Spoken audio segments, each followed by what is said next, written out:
where Cassidy suffered. Guys, today I'm going to tell you all the entire 5 nights at Freddy's lore. But since I don't have visual scenes, just imagine it in your head. Well, subscribers took a lot of work. Now let's start. While it's unknown who exactly founded Fazbear Entertainment, this company existed prior to Afton and Emily's infamous involvement in the franchise. The earliest recorded history of this company is 1970, referenced in a Fall Fest poster for a carnival act. These featured mascots that are very different from those we know and love. Worn by humans, the mascots were one part of the act in the autumn-themed carnival, becoming so popular that the company went on to create Fredbear's Family Diner. At the same time of their expansion, the carnival went up in flames, likely due to the mimic.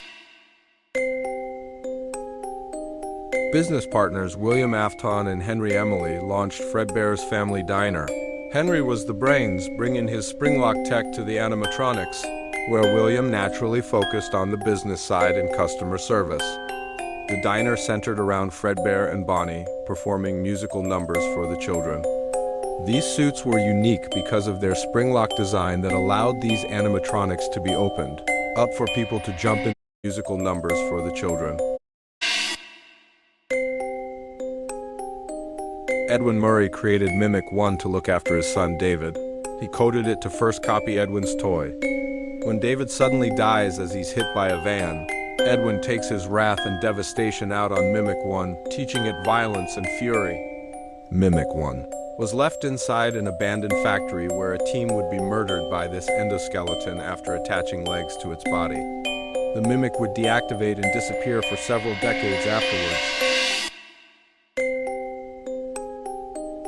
Fredbear and Bonnie were remade with the opening of Freddy Fazbear's Pizza, and Chica and Foxy were added to the band. These animatronics would mostly stand stationary on the stage to perform their hit numbers. Juggling both restaurants, the duo became so consumed with work that they weren't around their families as often. This led Henry to craft the Marionette, a security puppet that would watch over his daughter, Charlotte. The puppet ensured Charlotte would remain safe at the pizzeria while Henry worked behind the scenes on the animatronics. What Henry couldn't predict, however, was that his business partner would trick, manipulate, and kill Henry's only child, Charlotte. Although the marionette was coded to prioritize her safety, it was trapped at the time of her death when she was locked outside the pizzeria because of a childish prank. Now free, the marionette went and found Charlotte's body dumped in a nearby alleyway where it broke down from water damage. Because the marionette died alongside Charlotte, her soul latched onto its body, transforming the puppet's appearance to permanently have tears on its face. The marionette was moved into storage as it could no longer serve its primary function. This is the first known case of a haunted animatronic where Charlotte would later become influential. William and Henry sank further in their work, where William left his eldest son, Michael, to look after his youngest, the crying child. Michael spent most of his time scaring his brother, thus giving the youngest Afton the placeholder name, Child. The boy would later confide in his imaginary friend, the Fredbear plushie. He was also bullied for being scared of the pizzeria after seeing William help an employee go into Golden Fredbear's suit. This terrified him because he saw the animatronics as real and that Fredbear was his friend. As he was terrified of the pizzeria, the crying child's birthday was held at the diner. Michael and his friends tried to prank his brother, but it went horribly wrong. Knowing his fear of the animatronics, Michael lifted his brother to Fredbear's head, holding him inside Fredbear's mouth. What they didn't anticipate was the fragile animatronic locking into place, where Fredbear's mouth suddenly shut. The blunt force trauma crying child suffered from put him in a coma, where he died in the hospital. Michael became guilt-ridden, and the diner shut for good shortly after, where Henry didn't help William save his son. Michael would suffer from nightmares as the guilt consumed him, where monstrous animatronics, resembling images his brother would see and fear. While it's unconfirmed who the protagonist of FNAF 4 is, evidence points to it being Michael, with the story of the crying child shown through the mini-games. Whether this means Michael was being punished and tested by his father, or if this is simply the result of a very traumatic experience, is down to your interpretation.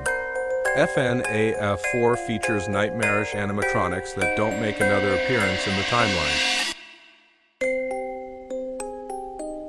As William realized the marionette was possessed by Charlotte's ghost, he developed a dark craving. Hoping to recreate the same effect with new victims, he created a standalone restaurant called Circus Baby's Pizza World, but it wasn't to entertain the children. Disguised as a fun place, perfect for kids, new animatronics were made, and they were very different from the musical animals before. Older models were taken elsewhere for repairs, making room for Circus Baby, Ballera, Funtime Freddy, and Funtime Foxy. Their systems and mechanisms were very different, being animatronics you weren't supposed to jump into. These animatronics included new ways to interact, entertain, and lure children. One in particular was Circus Baby, who had a large compartment in her stomach, specifically to produce ice cream. But this wasn't Circus Baby's true intention. William wanted a way to steal children for his experiments, but this would quickly backfire. William's daughter, Elizabeth, grew attached to Circus Baby even though she wasn't allowed to interact with her. With the luring and tracking capabilities in place, however, Circus Baby would invite Elizabeth over one day to make her some ice cream. As Elizabeth approached, alone and curious, she went up to Circus Baby and was consumed, killing her on impact. This happened on Circus Baby's Pizza World opening, resulting in immediate closure. William had built underground facilities, likely to experiment on children, and his son, Michael, with his version of nightmare animatronics. This was sister location. As Elizabeth was trapped inside Circus Baby, her soul possessed the animatronic, giving William a nefarious idea. With two separate cases of children haunting animatronics, William continued his killing and planned on stuffing the bodies with 5 more children. This was the missing children incident, where William returned to Freddy Fazbear's Pizza, disguised in the diner's Spring Bonnie suit, and lured 5 children out back to kill them. He then stuffed each child into the pizzeria's animatronics. As the diner was closed, allowing William to dress up as Spring Bonnie, Golden Freddy collected dust in the back room too, where Cassidy suffered an excruciating death as the mechanism closed on her, bleeding her out slowly. What's strange about this order is that Help Wanted 2 shows the puppet as the final murder correlating to the MCI.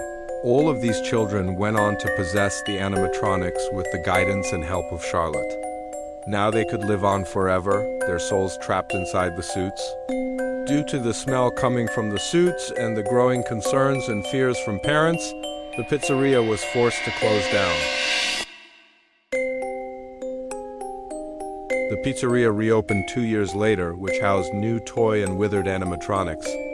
The new technology Henry created focused on facial recognition, but these animatronics didn't take a liking to adults. The animatronics were hostile towards the guards at night due to their technology, which used parts from the old models. They were haunted by the souls of the MCI kids, which passed over to the toy animatronics. William worked the day shift, with Jeremy Fitzgerald working the night. The Spring Bonnie suit went missing because William committed 5 more murders.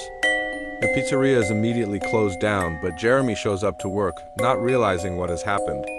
The following morning, Jeremy is put on a day shift for a birthday event, where the bite of 87 occurs, resulting in his frontal lobe being forcefully removed by an unnamed animatronic. The pizzeria was open for a mere 3 weeks before its inevitable closure. After committing multiple murders under Fazbear Entertainment, William had his son Michael replace him at the now-closed pizzeria, where Michael would take the haunted animatronic endoskeletons. But the original models were taken away at the time of the pizzeria's closing. His alias for this job was Fritz Smith. The tampering with animatronics and his unpleasant odor would get him fired after 1 shift.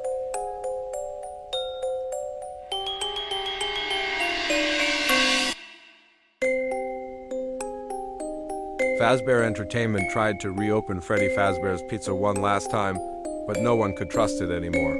Set to close at the end of the year, the original models of Freddy, Bonnie, Chica, and Foxy roam the pizzeria at night, where William lures the souls of the children and melts their endoskeletons to create remnant. This would give life to the animatronics. William returns to the pizzeria to get the Spring Bonnie suit he used to trick those poor kids time and time again. But this time, the children would fight back. William retreated to the suit, stepping inside, and the spring lock activated, killing him slowly like Cassidy, who died in the spring lock. But he knew he'd haunt the suit, just like the kids did. The Spring Bonnie suit stayed in the back room of the pizzeria. Meanwhile, the toy animatronics who were injected with Remnant remained in the underground facility where the rental company continued to thrive. Michael ventures into Sister Location, where he is tricked by Enard. Realizing that his sister Elizabeth was trapped inside Circus Baby, he is lured into the scoop room where his innards are removed, and Enard steps inside this newly acquired flesh suit. When Michael returned home, his rotting body turned purple. Enard removed itself from the suit, where Michael then became immortalized as a result of the Remnant regaining control of his corpse. With Enard and the souls of the children now roaming free after years of confinement, Michael becomes the security guard at Fazbear's Fright in hopes of finding his father and enacting revenge for all his wrongdoings. He burns Fazbear's Fright down with Spring Bonnie inside. Henry and Michael work together to bring all animatronics to an underground facility where they'd burn it to the ground, alongside the Remnant. Trapped once again with no way out, Henry wanted to free the spirits and give peace to his daughter Charlotte, so that she could finally rest.